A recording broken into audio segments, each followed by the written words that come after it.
Assalamualaikum warahmatullahi wabarakatuh. Selamat pagi teman-teman, apa kabarnya hari ini? Semoga sehat selalu. Berjumpa lagi dengan saya masih dalam perkuliahan Bahasa Indonesia dengan materi selanjutnya. Yang kemarin kita sudah membahas terkait dengan kalimat efektif. Hari ini kita akan membahas mengenai paragraf. Sebelum nanti selanjutnya kita akan lanjut ke pembahasan selanjutnya, yaitu kalimat ilmiah. Baik teman-teman, apa itu paragraf? Atau mungkin teman-teman sering mendengar terkait dengan alinea. Jadi alinea itu merupakan istilah lain dari penggunaan istilah paragraf. Ini kita bahas lebih lanjut, kita pelajari dulu apa itu paragraf. Paragraf yang kita ketahui adalah bagian dari suatu karangan yang terdiri dari sejumlah kalimat yang mengungkapkan satuan informasi dengan pikiran utama sebagai pengendalinya dan pikiran penjelas sebagai pengendalinya. Nah, kemudian kenapa harus ada paragraf? Ternyata intinya bahwa paragraf itu terdiri dari isi dan bentuk, jadi gagasan yang terkandung dalam setiap paragraf itu bagian dari runtutan pikiran atau gagasan kita yang kita tuangkan dalam sejumlah kalimat yang kemudian kita gabungkan menjadi sebuah paragraf. Sehingga paragraf tersebut menjadi paragraf yang utuh karena dari komposisi berbagai sejumlah kalimat yang kita susun. Nah, kemudian manfaat paragraf itu apa sih teman-teman? Manfaat paragraf tentunya akan memudahkan pembaca untuk memahami gagasan dari si penulis, dan kalimat-kalimat yang terdapat dalam paragraf tentunya saling terkait antara kalimat satu dengan kalimat yang lain sehingga akan membentuk pemikiran yang utuh. Seperti yang kemarin kita sudah pelajari terkait dengan kalimat efektif, apabila kita tidak menyusun kalimat itu dengan baik, tentunya gagasan atau pemikiran kita tidak akan mudah dipahami oleh pembaca. Setelah itu tentunya seperti kemarin, kalimat efektif juga punya unsur-unsurnya. Begitu pula dengan paragraf, pasti harus ada syarat-syarat yang harus kita penuhi untuk dapat menghasilkan paragraf yang baik dan sempurna. Syaratnya apa saja teman-teman? Ada 3 hal yang kita pelajari hari ini, yakni mengenai adanya kesatuan pikiran, kemudian kepaduan dan juga kelengkapan. Sedikit mirip dengan pembahasan kalimat efektif kemarin. Yang pertama adalah kesatuan. Nah, pada paragraf ini tentunya komponen kesatuan pikiran itu harus terdiri dari satu pikiran pokok saja. Nah, kalimat pada paragraf itu harus memiliki satu pikiran pokok saja. Kemudian ada kalimat-kalimat penjelas yang mendukungnya. Lalu seperti yang sudah saya informasikan di contoh berikut, kita akan lihat contoh dari paragraf. Kepaduan.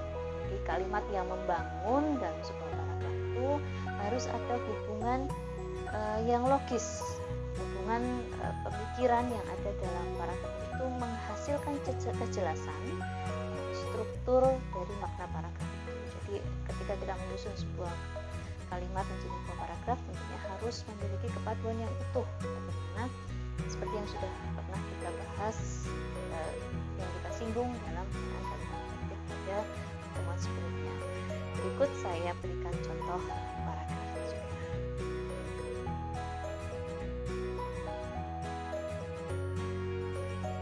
Ini yang sudah teman-teman baca pada contoh yang sudah saya berikan, ada salah satu hal yang perlu kita pelajari juga, yaitu terkait penggunaan kata transisi. Kalau sebelumnya itu kita dalam kalimat kalimat efektif kita belajar mengenai konjungsi. Nah, kalau di sini adalah transisi. Kata transisi atau kata penghubung yang menghubungkan antara satu kalimat dan kalimat lain, dan juga bisa saja antara paragraf satu dengan paragraf yang lain. Syarat ketiga dari paragraf yang terakhir adalah kelengkapan. Sebuah paragraf itu harus memiliki kelengkapan yang utuh, ya, yang terdiri dari kalimat topik dan kalimat penjelas. Pada satu paragraf itu tidak boleh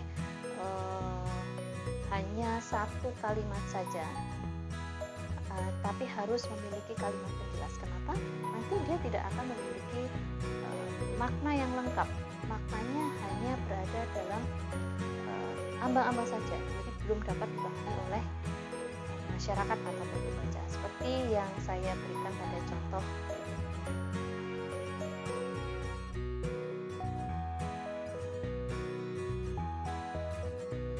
Selanjutnya, setelah kita mempelajari syarat-syarat apa saja yang harus ada dalam sebuah paragraf, maka selanjutnya kita harus mengetahui jenis-jenis paragraf yang perlu kita pelajari dan kita ketahui.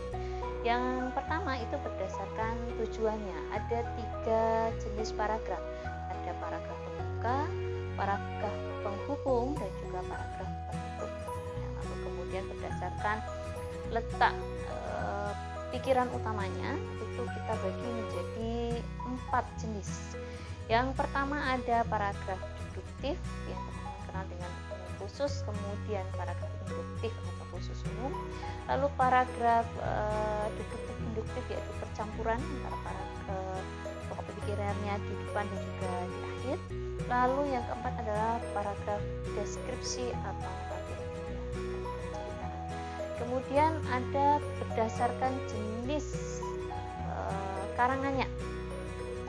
Ada 5 yang saya rangkum di sini, yakni yang pertama adalah paragraf deskripsi, yakni paragraf yang mendeskripsikan sesuatu. Ya. Kemudian yang kedua ada paragraf narasi menceritakan sesuatu. Kemudian biasanya kalau narasi ini lebih kepada sebuah perjalanan ya.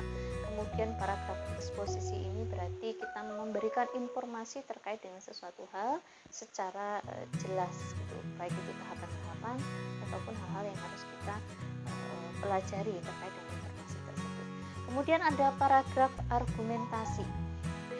Nah, paragraf argumentasi ini tentunya yang akan teman-teman buat ketika pembuatan karya tulis ilmiah. Jadi selain ada pendapat juga harus didukung dengan bukti atau fakta-fakta empiris yang sudah teman-teman temukan atau teman-teman kaji.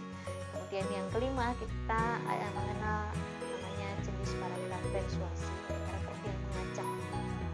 Baik teman-teman, itu beberapa hal yang bisa saya sampaikan terkait dengan syarat paragraf dan juga jenis paragraf. Berikut dengan contoh-contohnya, penjelasan lebih lanjut akan kita diskusikan menggunakan media pembelajaran lainnya dengan pembahasan yang lebih detail lagi terkait dengan paragraf, dan juga nanti akan kita lakukan praktik pembuatan paragraf. Terima kasih, sekian penjelasan singkat dari saya. Selamat beraktivitas kembali. Wabillahi taufiq wal hidayah. Wassalamualaikum warahmatullahi wabarakatuh dan